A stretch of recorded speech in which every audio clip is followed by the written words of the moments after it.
1 তাৰিখৰ পাছতহে মই আপোনালোকক ক'ব পাৰিম। মই 1 তাৰিখলৈকে আপোনালোকক একো ক'ব নোৱাৰোঁ। 1 তাৰিখলৈকে গোটেই বিষয়টোৰ মীমাংসা কৰিবৰ কাৰণে গোটেই বিষয়টো মীমাংসা হৈ যাব 1 তাৰিখৰ ভিতৰত। পজিটিভ বা নিগেটিভ 1 তাৰিখৰ ভিতৰত হৈ যাব। গতিকে 1 তাৰিখলৈকে মই এতিয়া আপোনালোকৰ সন্মুখত এই সম্পৰ্কে একো মন্তব্য কৰিব নোখোজো। মুঠতে আলোচনা পজিটিভ দিশত গৈ আছে আৰু আলোচনাৰ ৰিজাল্ট কি হয় তাৰ পাছতে কম্প্ৰমাইজ হ'ব নেকি 12তকৈ তললৈ আহিব নেকি আলোচনা চলি আছে।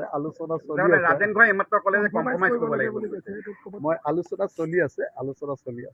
এনেই ৰাইজৰ দলে আবেদনটো কৰিছে 66টা সমষ্টিৰ পৰা 165 কেণ্ডিডেট 66ৰ পৰা কৰিছে 165 কেণ্ডিডেট 165 কেণ্ডিডেট তেওঁলোকে আবেদন কৰিছে দেই, মানে আবেদন কৰিছে, বাকী একো নাজানো আৰু।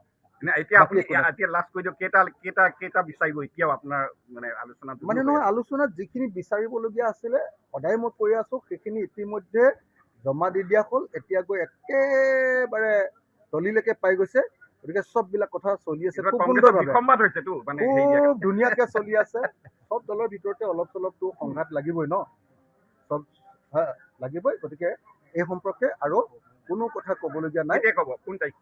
1 তাৰিখৰ পাছত কম্প্ৰমাইজ কৰিব নেকি? 1 তাৰিখলৈকে মই মুখখন নেমেলো, আপোনালোকে যিমান কৈ থাকিলেও নেমেলো।